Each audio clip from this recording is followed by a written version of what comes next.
From the global resources of ABC News with Terry Moran, Martin Bashir, and Cynthia McFadden in New York City, this is Nightline, January 13th, 2009. Mortgage makeover. America's money lady Susie Orman is here to answer your questions about refinancing. Those interest rates may seem tempting, but will refinancing really be a money saver for you?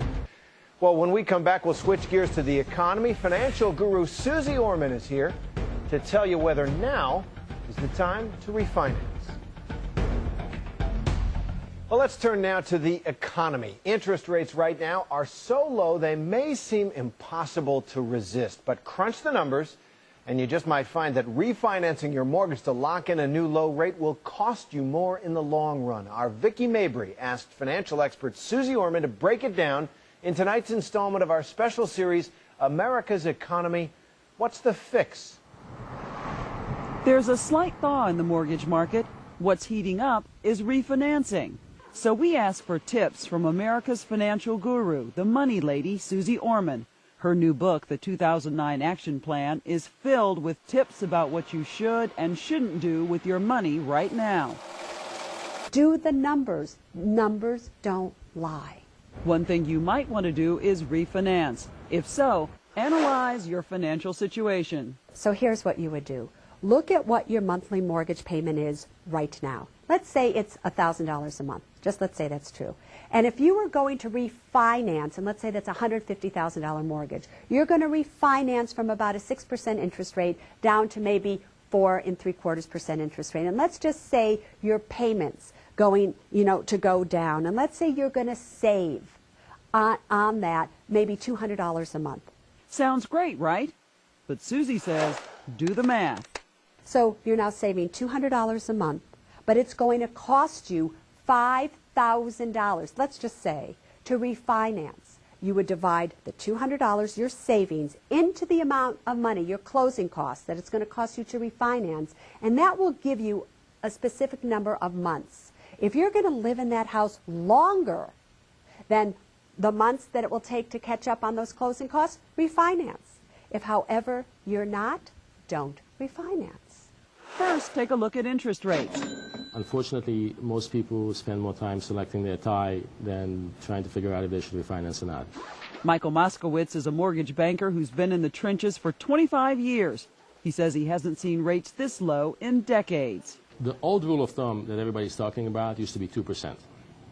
And So going from 7% to 5%. right, and that made sense. That is so. I don't think it ever made sense. I think it's just people used it and it was wrong. It was wrong then, it's wrong now. I mean, basically, if you have a $400,000 loan and if you're low closing cost state, it might make sense for you to go from 5.5 to 5 because you're saving $2,000 a year. It's about what is the true cost of getting that loan. Always look at your closing costs, divide the amount of money that you'll be saving per month into that closing cost, and then you will know. And what about the question of adjustable versus fixed? People who have adjustable rates, if they're going to live in the house for a year or two, might consider staying with them because chances are they're adjusting to very low rates today. If they are going to live in the house long term, 5, 10, 15 years, they should consider locking in a fixed rate. Okay, so a fixed rate, but for how many years? If you have a 30-year fixed at, let's say, a 6.5% interest rate, and you could refinance to a 15-year fixed at like 4.5% or so, oh, you should do it immediately. Please know, if you can afford a 15-year fixed rate mortgage, interest rates on 15-year mortgages are usually 0.5% to begin with less than a 30-year. So if you can afford a 15, go for it. Some mortgage brokers suggest folding closing costs into the loan. Susie says no. I think you'll kind of be shocked to find out that if you don't have the closing costs up front, and all of a sudden you're rolling all of this money into the loan, you may find with that additional money rolled into that loan, hey, maybe you're paying as much as you would have been paying if you never refinance. I don't know. I think you should only refinance really if you have the money up front to pay the closing costs and not roll them in. And what about taking money out for other expenses? Should you use your house as an ATM machine? I think it would be important to take some money out to have 6 months living expenses in case something happens, in case your boiler breaks down, so you don't have to refinance again. And you think it's a good idea to get that from your mortgage? Most people live paycheck to paycheck, unfortunately. If you can save it, that'd be the best way to go. But if not, I think it's important to have that financial peace of mind. I'm here to tell you that will probably be one of the biggest mistakes you ever make. Why?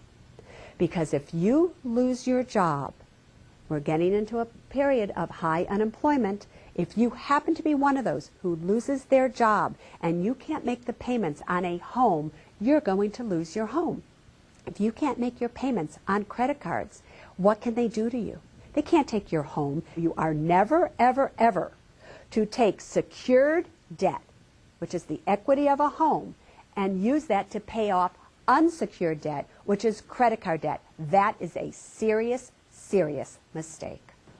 But what about for something really important like college tuition for your kids? In these times, I would not be taking equity out of a home to send my kid to school. If my kid wants to go to school, the kid could get a student loan.